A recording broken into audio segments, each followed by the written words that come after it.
we are a leader of society, and what the ANC does and says quite often determines the mood in the country, it determines the direction that the country should go in. So it's a role that is given to the African National Congress by the majority of the people of this country. And they expect the ANC to act in a way where it will lead government and it will lead transformation and achieve the objectives as set out by itself as a liberation movement. The deployment committee, as I said in my statement in chief, should really be seen as a committee that recommends, the recommendation committee. And having been the chair of the deployment committee as deputy president, the process that really gets underway is as follows, and maybe I'm simplifying it. The minister concerned, for instance, when it comes to, say, state-owned enterprises or state entities, would come forward and say, I need to appoint the CEO of one of the key state-owned enterprises. And in doing so, they will then have that post advertised, as they should in terms of the regulations and corporate governance and so forth. And a message will then be forwarded to, yes, the ANC Deployment Committee, that there is a position that the minister will come to the Deployment Committee with. Internally in the ANC, people will then be encouraged to apply, that there is this position. If you qualify, you could be one of those who are either shortlisted or whatever. The issue of professionalizing the civil service, professionalizing state-owned enterprises, and getting people who are fit for purpose has become accepted and has become more current. And as it has evolved from a past that did not necessarily subscribe to that. So as everything evolves, as everything improves and gets better, this is now where we are. You could ask, is there any desirability for the deployment committee? And we would say, yes, there is, because it should serve as a filter. We're a political organization, and what we do in government is very political.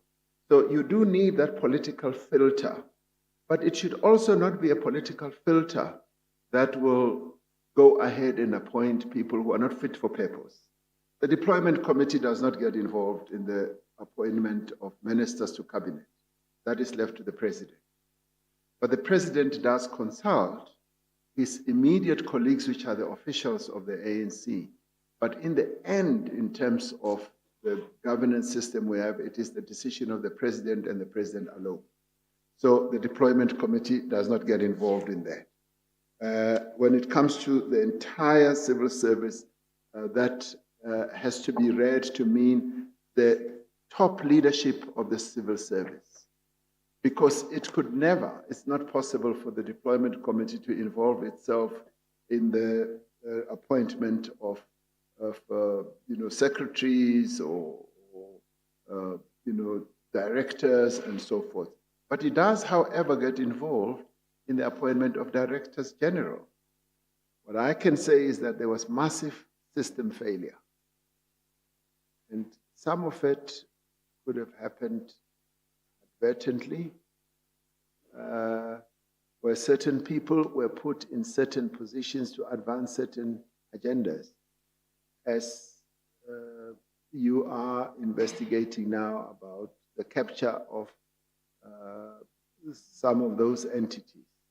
And so what you're saying is germane to precisely what your commission is dealing with.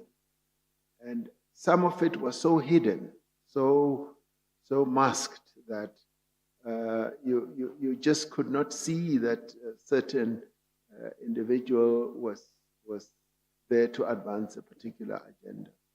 We acknowledge some of these things that have happened. And we even had the courage to say it is when we acknowledge them publicly that we would be able to take remedial steps to correct them, which is precisely what we're involved in now. Because we have acknowledged, and if you like, we've bared our chest to the people of this country. So yes, we will acknowledge and say things went horribly wrong.